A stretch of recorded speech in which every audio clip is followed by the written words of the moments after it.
আসসালামু আলাইকুম, স্বাগত জানাচ্ছি আরটিভির সকালের সংবাদে। আপনাদের সঙ্গে আছে আমি সৈয়দা সাদিয়া বেনাজির। বিএনপি নেতা ইঞ্জিনিয়ার ইশরাক হোসেনকে ঢাকা দক্ষিণ সিটি কর্পোরেশনের মেয়রের দায়িত্ব বুঝিয়ে দেওয়ার দাবিতে আজও নগর ভবন ও এর আশেপাশের এলাকায় ব্লকেট কর্মসূচি পালন করবেন তার সমর্থকরা। গেল বুধবার থেকে টানা বিক্ষোভ কর্মসূচি পালন করছে তারা।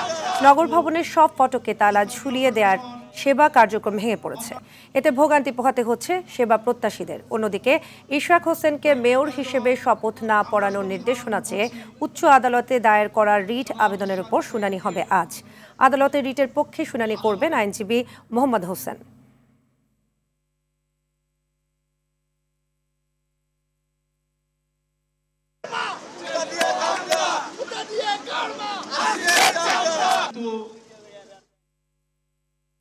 দর্শক, নগর ভবনের সামনে আছেন সহকর্মী সাদিয়া কানিজ, সরাসরি যুক্ত হচ্ছেন তিনি।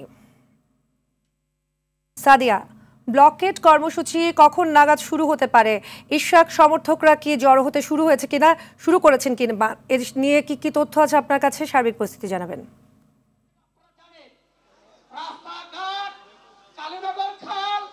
দক্ষিণ সিটি কর্পোরেশনের মেয়র পদে ইঞ্জিনিয়ার ইশরাক হোসেনকে দায়িত্ব হস্তান্তরের দাবিতে কিন্তু আজ ষষ্ঠ দিনের মতো তার সমর্থকরা আন্দোলন করছে। ঢাকা দক্ষিণ সিটি কর্পোরেশনের মেয়র হিসেবে যতক্ষণ না ইশরাক হোসেনকে তার দায়িত্ব বুঝিয়ে দেওয়া হবে ততক্ষণ পর্যন্ত আসলে এই আন্দোলন বন্ধ করবেন না তার সমর্থকরা, এমনটি জানাচ্ছেন।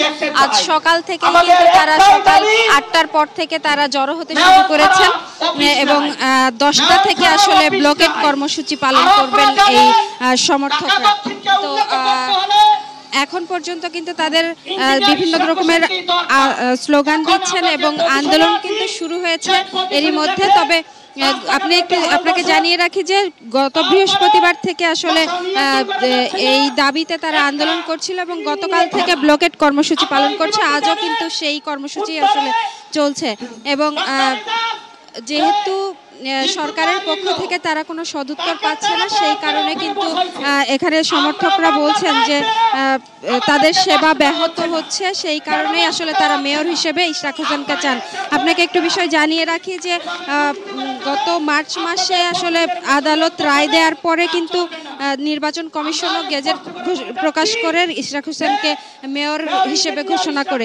তবে তারপরও আসলে আনুষ্ঠানিকভাবে দায়িত্ব হস্তান্তর না করাই আসলে তার সমর্থকরা আন্দোলন শুরু করে এবং এখন পর্যন্ত সরকারের কাছ থেকে কোনো উত্তর না পাওয়ায় আসলে তারা এখনো এই নগর ভবনের সামনে তাদের দাবি নিয়ে দাঁড়াচ্ছে এবং তারা বলছেন যে আজকের মধ্যে যদি তাদের দাবি না মানা হয় তারা আরো কঠোর কর্মসূচি দিবেন, এমনটাই জানাচ্ছেন এবং তারা কিন্তু বিভিন্ন রকম স্লোগান এখানে দিচ্ছেন। এবং আপনাকে একটি বিষয় জানিয়ে রাখি যে গতকাল আসলে উপদেষ্টা আসিফ মাহমুদ বলেন বিভিন্ন আইনি জটিলতার কারণে আসলে ইশরাক হোসেনকে দায়িত্ব বুঝিয়ে দেওয়া হচ্ছে না। তবে তার সেই যে বক্তব্য, সেই বক্তব্যের বিরোধিতা করছেন তার সমর্থকরা।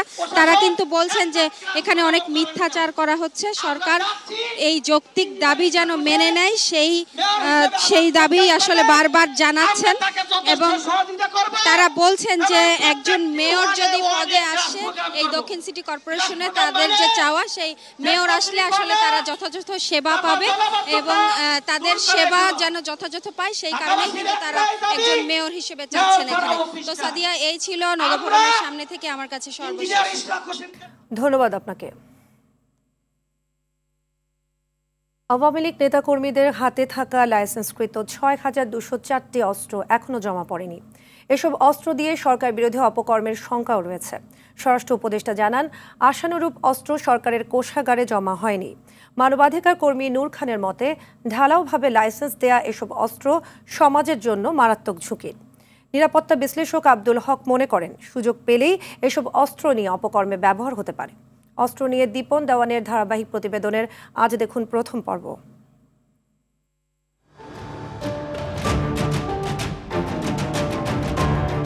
জাতিসংঘের তথ্যমতে জুলাই আগস্টের বৈষম্য বিরোধী আন্দোলনে অন্তত ১৪০০র মতো মৃত্যু হয়েছে। এর মধ্যে হাজারের অধিক গুলিতে মৃত্যু হয়ে থাকতে পারে। ওই সময় আন্দোলন দমাতে ছাত্রলীগ, যুবলীগ ও আওয়ামী লীগ নেতাকর্মীদের হাতে অস্ত্র দেখা গেছে। দেশে বৈধ অস্ত্রের সংখ্যা 50,310টি। এর মধ্যে 45,226টি ব্যক্তির হাতে আর প্রতিষ্ঠানের কাছে আছে 5,084টি অস্ত্র। ব্যক্তির হাতে থাকা অস্ত্রের মধ্যে রাজনীতিবিদদের হাতে 10,215টি অস্ত্র। অন্তর্বর্তী সরকার দায়িত্ব নেওয়ার পর 2009 সালের 6 জানুয়ারি থেকে 2024 সালের 5 আগস্ট পর্যন্ত আওয়ামী লীগ সরকারের আমলে বেসামরিক নাগরিকদের দেয়া আগ্নেয়াস্ত্রের লাইসেন্স স্থগিত করে। এর মধ্যে 7,549টি অস্ত্রের মধ্যে 1,345টি জমা পড়ে, বাকি 6,204টি অস্ত্র জমা পড়েনি। মাহবুবুল আলম হানিফ, মহিবুল হাসান চৌধুরী নাওফেল, শামীম ওসমান, নিজাম হাজারীর মতো প্রভাবশালী অনেক আওয়ামী লীগ নেতা অস্ত্র জমা দেননি। গেল 15 বছরে দলীয় বিবেচনায় দেয়া অস্ত্রের লাইসেন্স অনেক অবৈধ কাজেও ব্যবহার হয়েছে বলে মন্তব্য করেন মানবাধিকার কর্মী নূর খান। লাইসেন্সকৃত অস্ত্র গত সরকার আমলে ঢালাওভাবে দিয়েছে তার দলের কর্মী, নেতা, ড্রাইভার, পিয়ন সবাইকে। জুলাই আগস্টে সংঘাত দেখেছি, সেই সংঘাতে আমরা সরকারি দলকে অস্ত্র হাতে দেখেছি। সরকারের লেজুরবৃত্ত যে সমস্ত দল ছিল তাদেরও নেতা কর্মীদেরকে আমরা মাঠে নামতে দেখেছি অস্ত্রসহ। এবং দুর্ভাগ্যজনক যে এত বড় ঘটনা আজ 8 মাসের ভিতরেও কিন্তু স্পষ্টত কোনো তদন্ত করছে না বা কোনো বিষয়ে খোঁজ খবর নিচ্ছে না। নিরাপত্তা বিশ্লেষকদের মতে বৈধ অস্ত্র দিয়ে যেন সন্ত্রাসী কর্মকাণ্ড চালাতে পারে সেজন্য দলীয় লোকজনকে শেখ হাসিনার সরকার লাইসেন্স পাওয়ার বিষয়টি উন্মুক্ত করে দিয়েছিল। আওয়ামী লীগের মতো কিংবা তাদের অঙ্গ সংগঠনের কোনো লোক কোনো ভালো কাজে অস্ত্র ব্যবহার করবে এটা ইতিহাস নাই। সে অস্ত্র দিয়ে সুযোগ পেলেই চোর নাশানের ধর্মের কাহিনী তা করবেই। তাদের কাজই তো হলো দেশের অরাজকতা তৈরি করা, মানুষের উপর আঘাত আনা। অস্ত্র উদ্ধার অভিযান চলছে বলে জানান স্বরাষ্ট্র উপদেষ্টা জাহাঙ্গীর আলম খান। আমাদের কাছে অবৈধ অস্ত্র উদ্ধারের অভিযান এখনো চলছে। যতটুকু পরিমাণ চেয়েছিলাম আমার অতটুকু পরিমাণ কিন্তু উদ্ধার হয় নাই, কিন্তু একজাক্ট নাম্বারটা আমি এই মুহূর্তে আপনাদের বলতে পারবো না। কোষাগারে জমা না হওয়া অস্ত্র উদ্ধারে কঠোর হওয়ার পরামর্শ সংশ্লিষ্টদের। দীপন দেওয়ান, RTV, ঢাকা। ভারতের নিষেধাজ্ঞার পর রপ্তানি বন্ধ থাকলেও দিনাজপুরের হিলি স্থলবন্দর দিয়ে আমদানি স্বাভাবিক রয়েছে, তবে আগের তুলনায় কমেছে আমদানি। অন্যদিকে কোরবানি ঈদকে সামনে রেখে হিলির খুচরা বাজারে কমেছে আদা, রসুন ও পেঁয়াজের দাম। বন্দর ও বাজার পরিস্থিতি নিয়ে আরও জানাতে হিলি থেকে সরাসরি যুক্ত হচ্ছেন সহকর্মী আব্দুল আজিজ। আজিজ, বন্দরে পণ্যবাহী কোনো ট্রাক আটকে আছে কিনা আমাদের জানাবেন, আর কোরবানি কেন্দ্রিক পণ্যের দামের কি অবস্থা দেখতে পাচ্ছেন? জি সাদিয়া, আপনি যেমনটি বলছিলেন আমি এখন অবস্থান করছি হিলি স্থল বন্দরে। আপনাকে জানিয়ে রাখি যে আমার পিছনে যেসব ট্রাকগুলো দেখতে পাচ্ছেন এগুলো হচ্ছে ভারতীয় ট্রাক। এরা এই ট্রাকগুলো করে বাংলাদেশে পণ্য আমদানি করা হয়েছে। তবে আমি এখানকার যে ভারতীয় ট্রাক ড্রাইভাররা রয়েছে, চালকরা রয়েছে, তাদের সঙ্গে কথা বলেছি। তারা যেমনটি জানিয়েছে তারা এক সপ্তাহ যাবৎ তারা এখানে আটকে আছে। আমি তাদেরকে জিজ্ঞেস করেছিলাম যে কেন তারা এখানে আটকে রয়েছে। এই বিষয়টি তারা যেমনটি জানিয়েছে যে যেসব পণ্য তারা ভারত থেকে আমদানি করে বাংলাদেশে নিয়ে এসেছে এইসব পণ্য এখন পর্যন্ত খালাস হয়নি, যার জন্য কিন্তু তারা এখানে আটকে রয়েছে। তবে আরেকটা বিষয় আপনাকে জানিয়ে রাখি, ভারত সরকার বাংলাদেশ থেকে বিভিন্ন পণ্য রপ্তানি বন্ধ করে দিলেও কিন্তু আমদানি হিলি স্থল বন্দর দিয়ে স্বাভাবিক রয়েছে। গত কয়েকদিনের তুলনায় কিন্তু আমদানি অনেকটাই কমে গেছে। গতকালকেও দেখেছিলাম আমরা 25টা পণ্যবাহী ট্রাক বাংলাদেশে আমদানি হয়েছে এবং এর আগের দিন আমদানি হয়েছে মাত্র 17 ট্রাক পণ্য। এই মিলে বলা চলে যে আমদানি কিন্তু কমলেও রপ্তানি বন্ধ থাকলেও আমদানি কিন্তু অনেকটাই কমে গেছে। সেই সঙ্গে আপনাকে জানিয়ে রাখি, যেহেতু আপনি জানেন যে সামনে আর কয়েকদিন পরেই কিন্তু কুরবানি ঈদ, এই কুরবানি ঈদকে সামনে রেখে কিন্তু হিলি স্থল বন্দর দিয়ে মশলা জাতীয় পণ্যের কিন্তু আমদানি বৃদ্ধি পেয়েছে। বিশেষ করে আদা, জিরা সহ বেশ কিছু পণ্য কিন্তু আমদানি কিন্তু বৃদ্ধি পেয়েছে। তবে ইতিমধ্যে কিন্তু দাম অনেকটাই কমতে শুরু করেছে। আমি হিলির যে খুচরা বাজার রয়েছে সেখানে কিছুক্ষণ আগেও খোঁজ নিয়ে দেখেছি, সেখানে পেঁয়াজ কেজি প্রতি 5 টাকা কমে এখন 45 থেকে 46 টাকা কেজি দরে বিক্রি হচ্ছে। সেই সঙ্গে শুকনো মরিচের দামটি কিন্তু অনেকটাই কমে গেছে। শুকনো মরিচ আমরা দেখেছিলাম গত 15 থেকে 20 দিন আগেও বিক্রি হয়েছিল 300 থেকে 320 টাকা কেজি দরে, সেই শুকনো মরিচ এখন মাত্র বিক্রি হচ্ছে 180 থেকে 200 টাকা কেজি দরে। অন্যদিকে আদার দামটি কিন্তু কমে গেছে। আদাও কিন্তু আপনার কেজি প্রতি 20 টাকা কমে এখন শুধুমাত্র 80 থেকে 100 টাকা কেজি দরে বিক্রি হচ্ছে। সেই সঙ্গে রসুনের দাম আমরা দেখেছিলাম অনেক দাম বৃদ্ধি পেয়েছিল, 160, 70, 80 টাকা পর্যন্ত কিন্তু বিক্রি হয়েছিল। সেই রসুন এখন বিক্রি হচ্ছে শুধুমাত্র 80 থেকে 100, 110 টাকা প্রকারভেদে কিন্তু বিক্রি হচ্ছে। সেই সঙ্গে আপনাকে জানিয়ে রাখি আপনার জিরার দামটা কিন্তু কমে গেছে। জিরা আমরা দেখেছিলাম যে 650 টাকা কেজি দরে বিক্রি হয়েছিল, সেই জিরা এখন 600 থেকে 610 টাকা কেজি দরে কিন্তু বিক্রি হচ্ছে। সব মিলে বলা চলে সাদিয়া যে বাজার পরিস্থিতি কিছুটা স্বাভাবিক রয়েছে। আমি খুচরা ব্যবসায়ীদের সঙ্গে কথা বলেছি, যেহেতু সামনে কুরবানি ঈদ, এই ঈদে আরও দাম বৃদ্ধি হবে কিনা এমনটি কিন্তু তারা জানিয়েছে। তবে তারা বলছে যে আসলে দাম বৃদ্ধির কোনো সুযোগ নেই, দেশে প্রচুর পরিমাণ এসব পণ্য মজুদ রয়েছে। অর্থাৎ পেঁয়াজ বেশি করে, আমরা জানি যে ঈদকে সামনে রেখে কিন্তু পেঁয়াজের দামটি বৃদ্ধি হয়, সেই পেঁয়াজ কিন্তু দাম অনেকটাই স্বাভাবিক রয়েছে। তো সাদিয়া, এখন পর্যন্ত এই ছিল আমার কাছে দিনাজপুরে হিলি স্থলবন্দর থেকে বাজার পরিস্থিতি এবং আমদানি রপ্তানি নিয়ে সর্বশেষ। ধন্যবাদ আজিজ আপনাকে।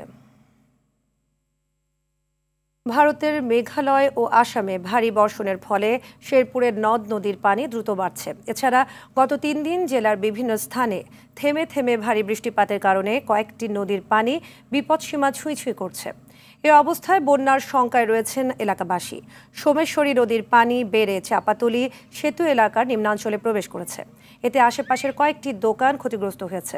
সংশ্লিষ্ট কর্তৃপক্ষ জানায় 20 মে পর্যন্ত নিম্নাঞ্চল সাময়িকভাবে প্লাবিত হতে পারে, যার প্রভাবে জনজীবন ব্যাহত ও কৃষিখাতে ক্ষতির আশঙ্কা রয়েছে।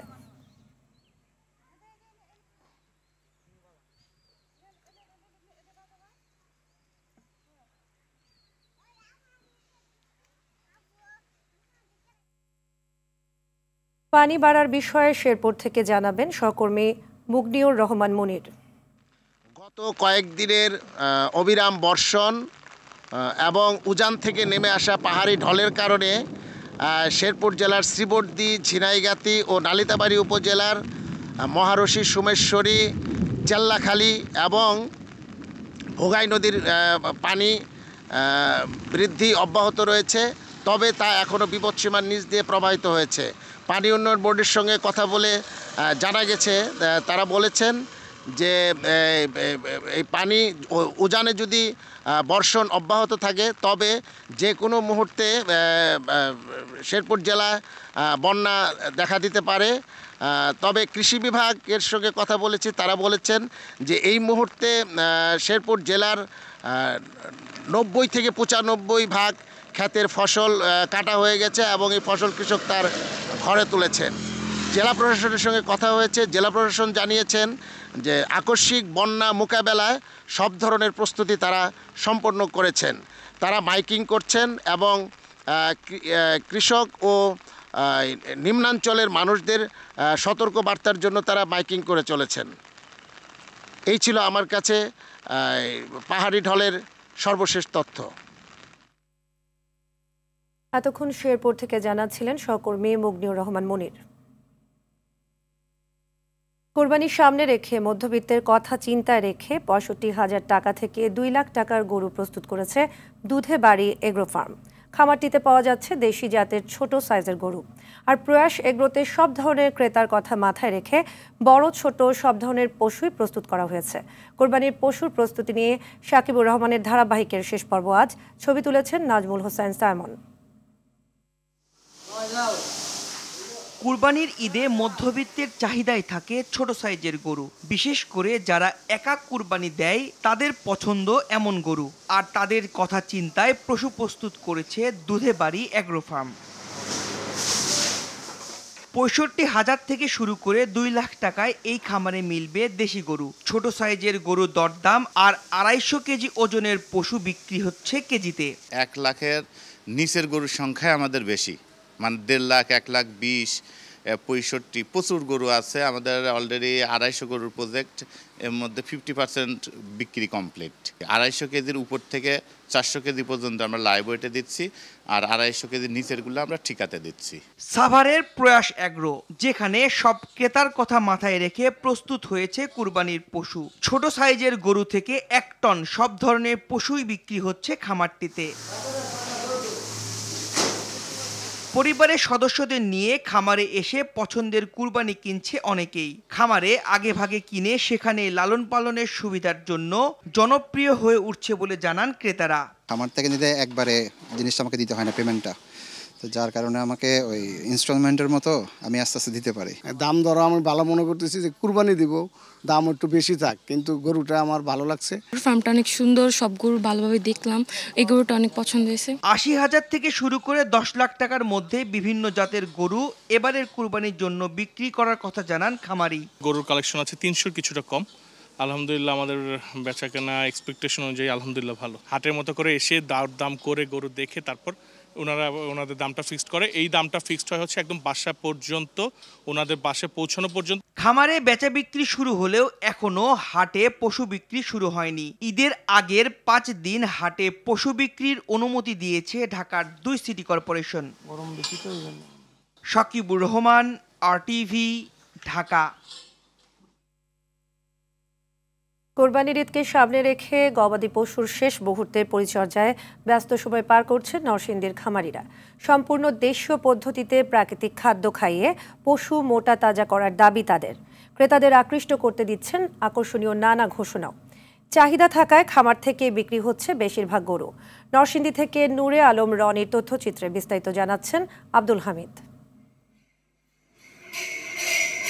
আর কয়েকদিন পরেই পবিত্র ঈদুল আজহা।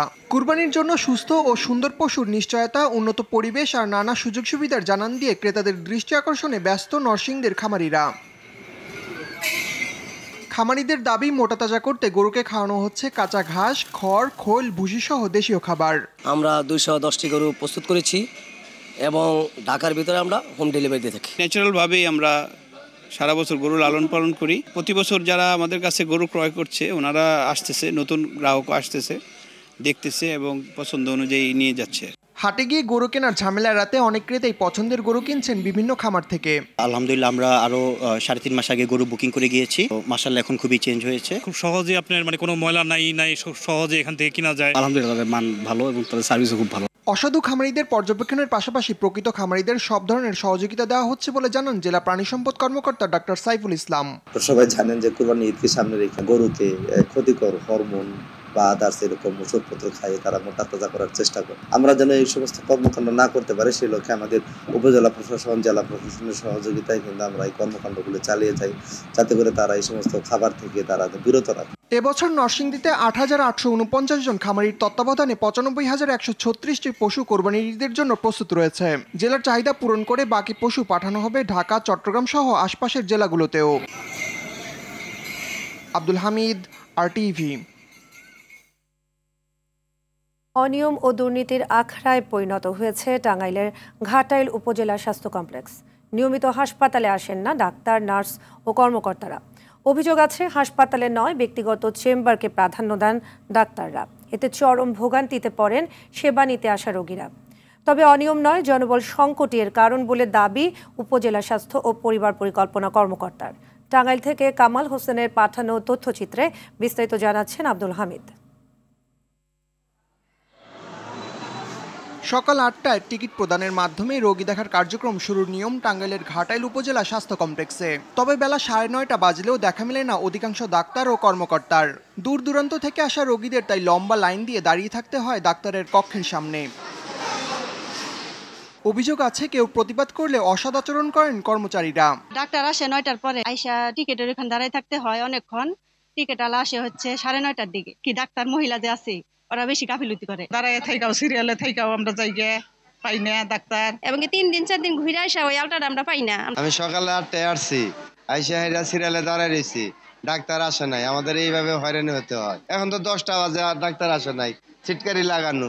এদিকে অনিয়ম মানতে নারাজ উপজেলা স্বাস্থ্য ও পরিবার পরিকল্পনা কর্মকর্তা, দিলেন জনবল সংকটের দোহাই। আমার এখানে জনবল পর্যাপ্ত নেই, শুধু দেখলেই হয় না, তাদেরকে আবার খাতায়ও এন্ট্রি দিতে হয়।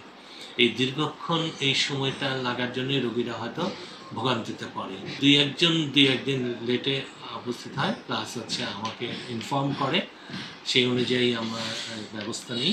চিকিৎসা সেবার এমন বেহাল দশার জন্য ঊর্ধ্বতন কর্তৃপক্ষের নজরদারির অভাবকে দায়ী করছেন সচেতন মহল ও ভুক্তভোগীরা। তাই অনিয়মে জড়িতদের বিরুদ্ধে দ্রুত ব্যবস্থা নিয়ে সেবার মান উন্নয়নের দাবি তাদের। আব্দুল হামিদ, RTV।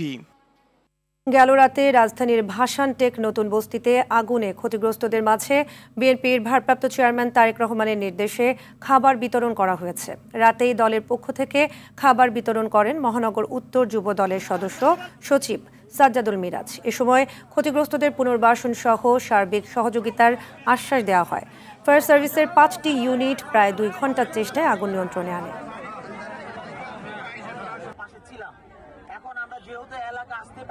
ভারপ্রাপ্ত চেয়ারম্যান বলেছে যেন আপনাদের পাশে সর্বক্ষণ যেন আপনাদের পাশে থেকে সহযোগিতা করতে পারে, সেই ধরনের ব্যবস্থা করে যাওয়ার জন্য। আপনাদের যে কয়দিন যাবত এখানে খাওয়ার ব্যবস্থা যদি আপনারা করতে না পারেন ওরা সহযোগিতা করবে। ভারপ্রাপ্ত চেয়ারম্যান আমাদের দেশ নেত্রী বেগম খালেদা জিয়া জনগণের পাশে থাকার জন্য সর্বক্ষণে বলে গিয়েছে। চাঁদপুরে সড়ক দুর্ঘটনায় 2 জন নিহত হয়েছে। গত রাতে জেলা শহরের চেয়ারম্যান ঘাট এলাকায় জেলা প্রশাসক কার্যালয়ের সামনের সড়কে রিকশা ও মোটরসাইকেলের মুখোমুখি সংঘর্ষ হয়। এতে মোটরসাইকেল আরোহী সমুদ্র মাল ও রিকশা চালক নিহত হয়। তবে এখন পর্যন্ত রিকশা চালকের পরিচয় জানা যায়নি। এ সময় আহত হয়েছে মোটরসাইকেল চালক রাকিব সহ আরও একজন। এবার আইডিএলসি পরিবর্তনের পথে বাংলাদেশ। ঢাকার কমলাপুরে দেশের সবচেয়ে বড় রেল স্টেশন ভেঙে ফেলবে বাংলাদেশ রেলওয়ে। এখানে তৈরি হবে multimodal transport hub. Bangladesh railway জানিয়েছে এই multimodal transport hub high speed train, metro rail, পাতাল রেল এবং এক্সপ্রেসওয়ের সংযোগস্থল হিসেবে কাজ করবে। এখান থেকে রাজধানীর যে কোনো প্রান্তেও যেতে পারবে যাত্রীরা। জাপানের কাজিমা কর্পোরেশন এ প্রকল্প বাস্তবায়ন করবে। কমলাপুর স্টেশনের আন্ডারগ্রাউন্ডে থাকবে ট্রেন। একজন যাত্রী সহজেই এখান থেকে দেশের নানা প্রান্তে যাতায়াত করতে পারবে। এছাড়া মেট্রো রেল, বাস, ট্রেন সহ নানান ধরনের পরিবহন পাবেন যাত্রীরা।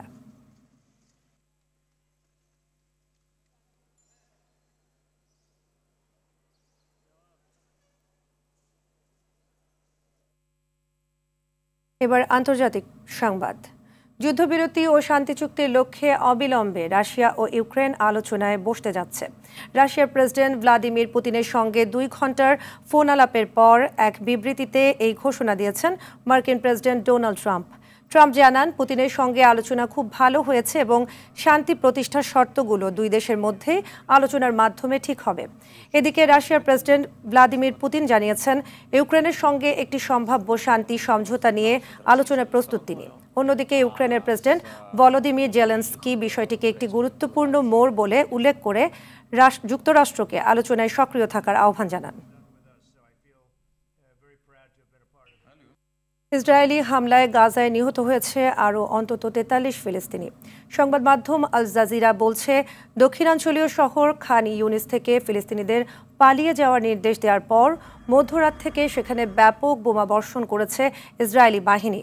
গাজায় নতুন করে ইসরায়েলের তরফে চালানো আগ্রাসন বন্ধ না হলে ইসরায়েলের বিরুদ্ধে কঠিন পদক্ষেপ নেওয়ার হুমকি দিয়েছে কানাডা, ফ্রান্স ও যুক্তরাজ্য।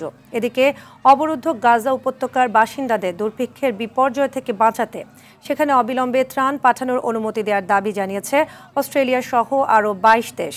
যদিও এই আহ্বান প্রত্যাখ্যান করে আক্রমণ চালিয়ে যাওয়ার প্রতিশ্রুতি দিয়েছেন ইসরায়েল প্রধানমন্ত্রী বেনিয়ামিন নেতানিয়াহু।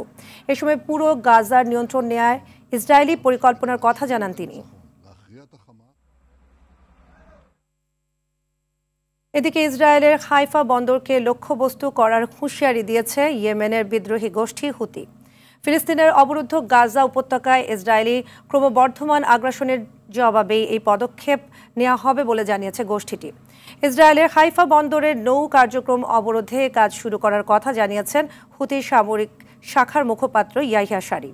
এ সময় বন্দরটিতে অবস্থান করা জাহাজ বা এর অভিমুখে আসা সকল কোম্পানিকে অবরোধ করার সতর্ক বার্তা দিয়েছেন তিনি।